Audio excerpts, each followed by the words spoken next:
place really is hard to get to.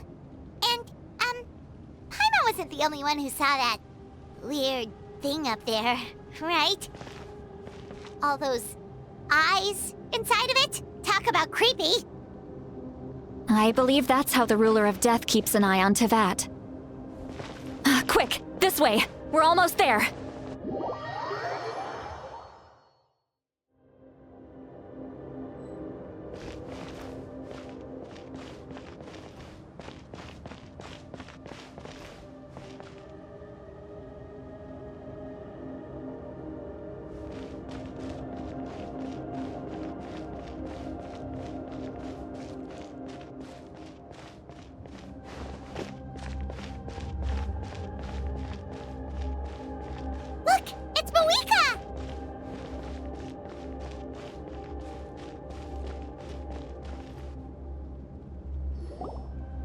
I have grown weary of the endless wait.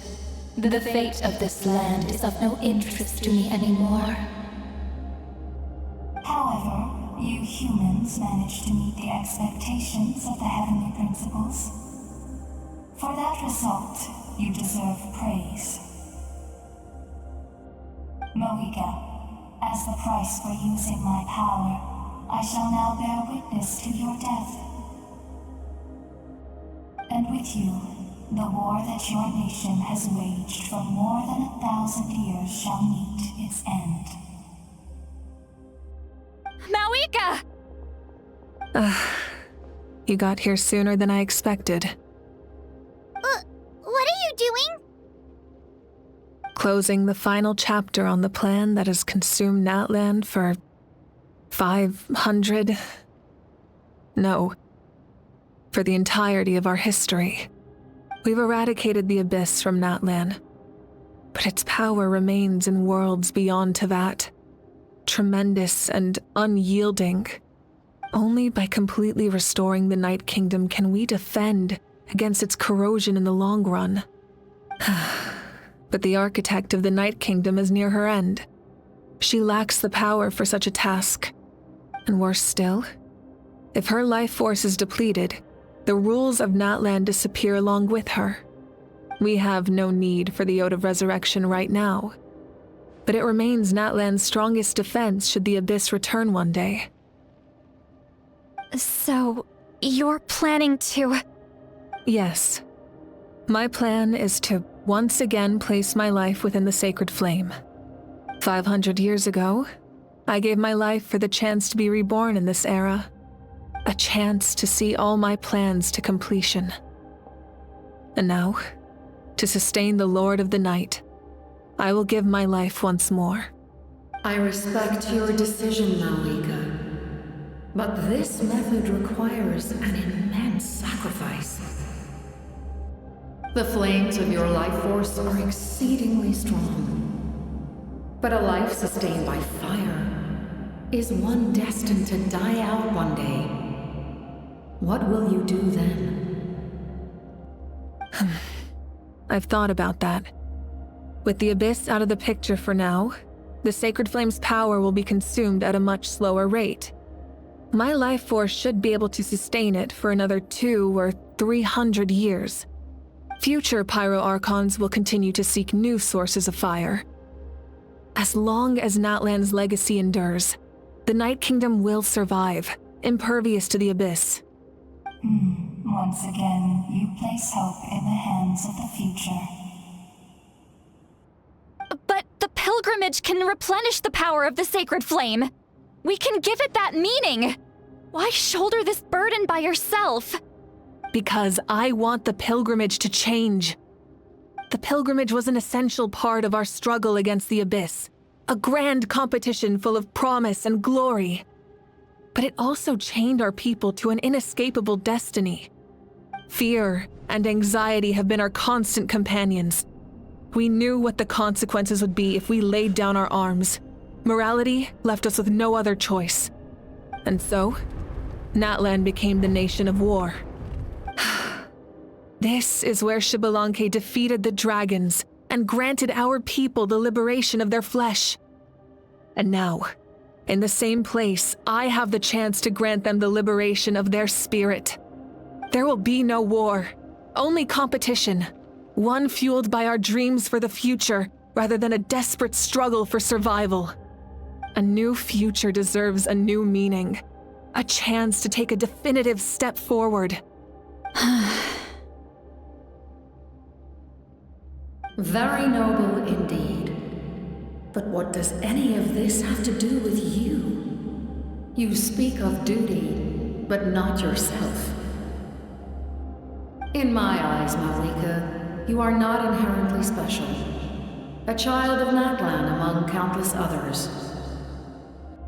Yes, the situation is urgent, and the ley lines must be restored right away. But it is too heavy a burden for you to shoulder alone. That is where we differ, Lord of the Night. You see all humans as the same, but I understand what it means to be a leader. A leader is swift and decisive in the face of reality. Someone capable of making the right choice even when there are no good options on the table. Sacrificing the remainder of my life to help Natlan overcome this crisis. That is the right choice. After all, leadership is built on the trust of ordinary people. Without them, there is no Archon. The people look to their leader to make the world a better place and stand up for them when it counts. For that reason, I must see my duty through to the very end. But what about you, Malika? You still haven't talked about what you want. Is it that unimportant to you? It's not important, Citlali. There is nothing more important than protecting the future we built together.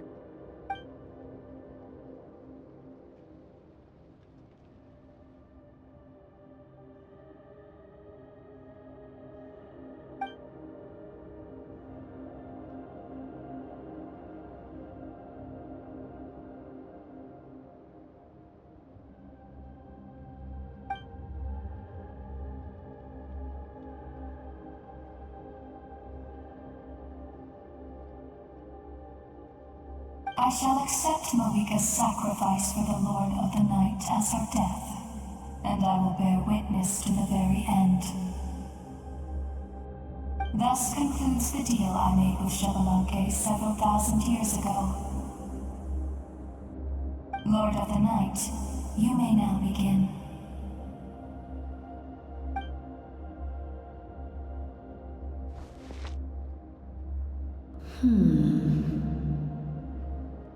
What are you waiting for? There is another who wishes to take part in the ceremony. And I cannot disregard their intentions. I must wait for them to arrive. Another? I was to bear witness to a death, and now the situation is increasingly tenuous. If the life of this second individual fails to meet my requirements, I fear I may lose my patience. Rest assured, his life will hold equal value. I am the helper of humanity, and I must always place their demands first, no matter who the human may be. Cumbersome. But there is nothing to be done. Such is the duty of an angel. Wait, this feeling. We made it.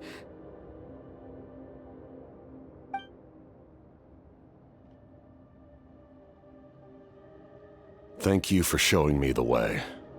The captain? The other individual you mentioned.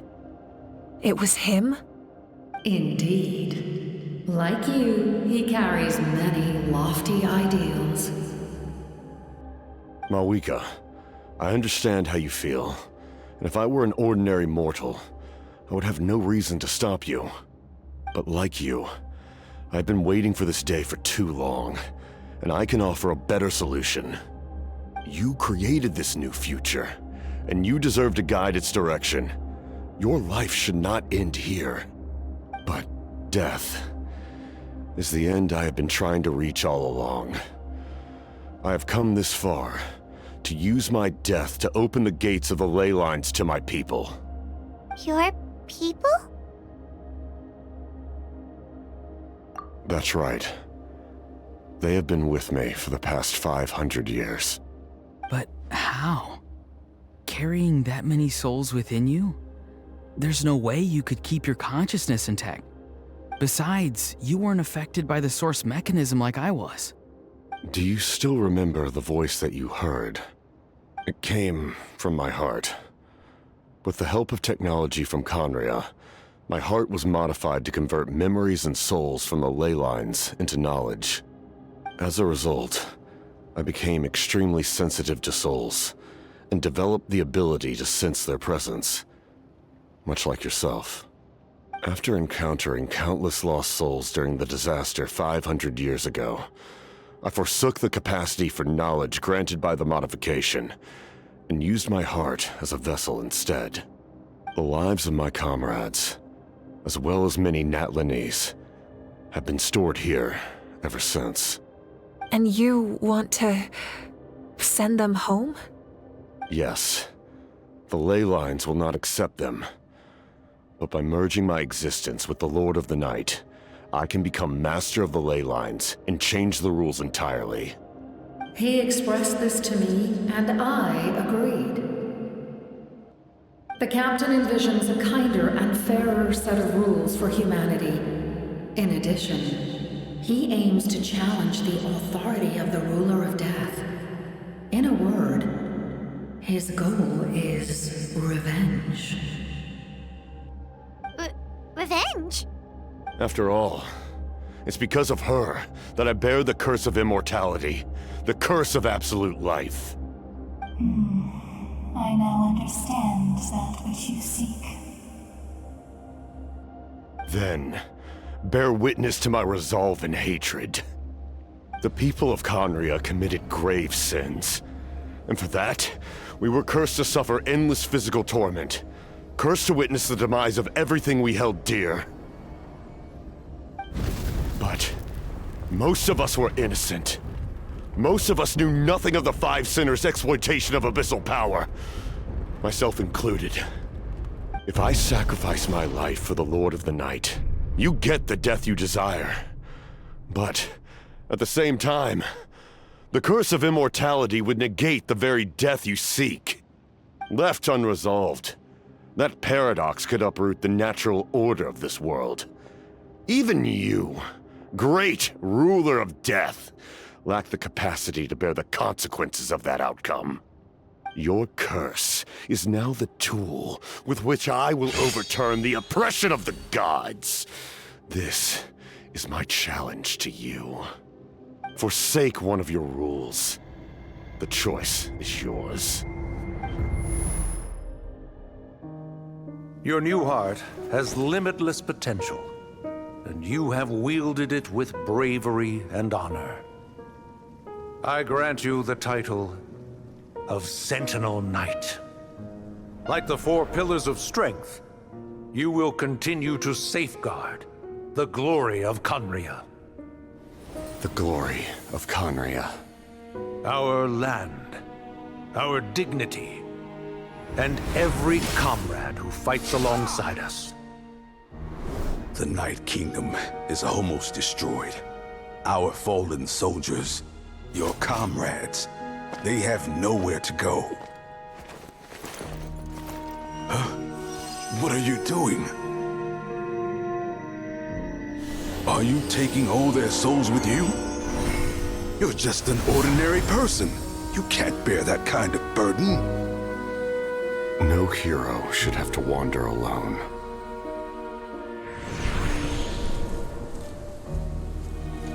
The curse of immortality.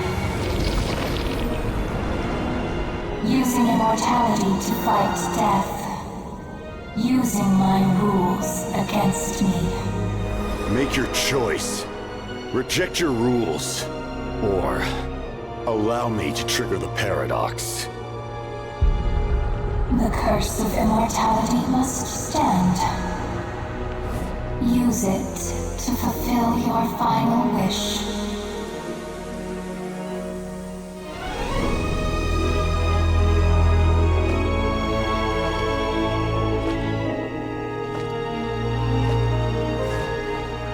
Well fought, my lord. Thank you for everything.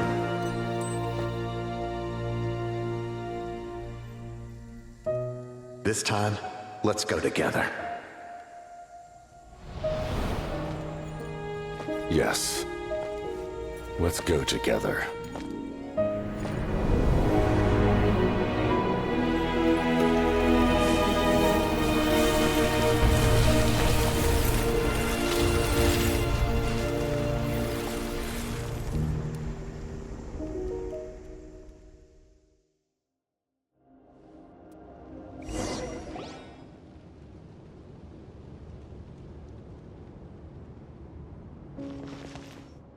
The captain, he... The curse of immortality still exists. Does that mean the captain will never move from this place? Lord of the Night, is the captain still with us? There is no need to pursue traces of him. For those cursed with immortality, release from the mortal coil is the greatest form of peace. Even so, please pass on my gratitude. His long journey has finally come to a close.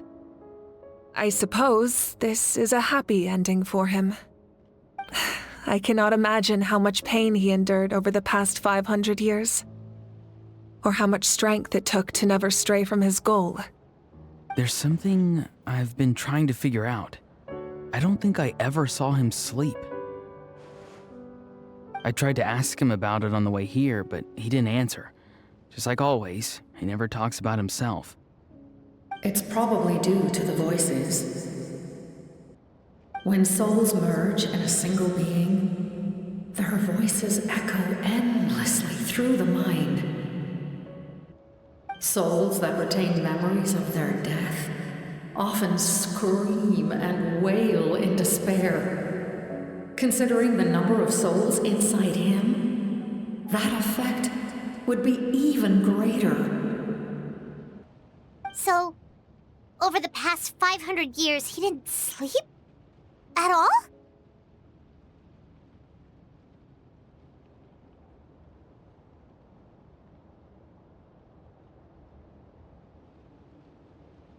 Without experiencing the curse of immortality, we will never truly know his agony. But I can see why his hatred for the ruler of death was so strong. In the end, he used that immortality to his advantage, and granted the Lord of the Night eternal life by fusing his existence with hers. Well fought, Captain.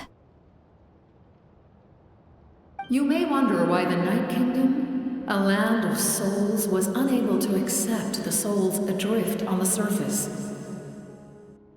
The reason lies in the Heavenly Principle's modifications to the ley lines.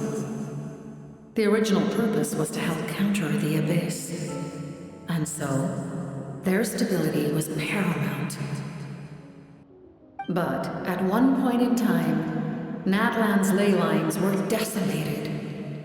Even after reconstruction, the rules needed for the Ode of Resurrection made it impossible to reconnect the ley lines to other nations.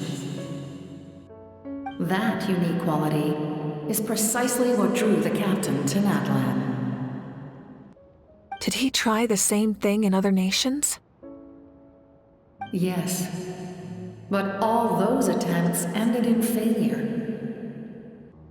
He fought to save Natlan not only to defeat the Abyss, but because this is the only land where the souls within him could find salvation. We met not long ago to talk about that very possibility, and I confirmed the feasibility of his plan. I, too, recognize the need to change the rules of the ley lines, not only for the souls that wander this land, but for the outlanders that may perish here in the future. In the eyes of the Heavenly Principles, that kind of change is extremely risky, if not impermissible. But, as an angel, I have a duty to serve humanity. Such is my mandate. Thank you for everything. See, Lolly, when I gave you the Pilgrim's Chronicle, I said something rather pessimistic to you. Do you remember? How many years of life are enough? 10? 100? I thought it made no difference. But now, I have the chance to live forever.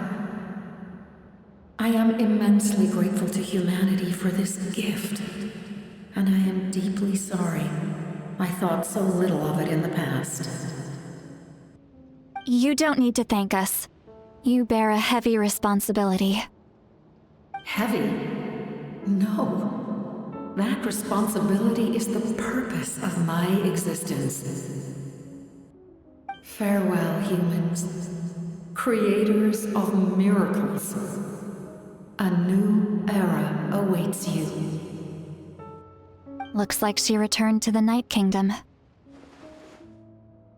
So, this was the captain's goal all along. He fought to the end for all those souls and challenged the rules of the world in the process. He was an outstanding warrior. He took on a burden that was meant for me and even brought about a better outcome. It would seem I lost this duel. He was right. Natlan needs a leader to guide its future. If not a successor, then that responsibility will continue to be mine to bear. But for now, let us pay our final respects to this fallen hero.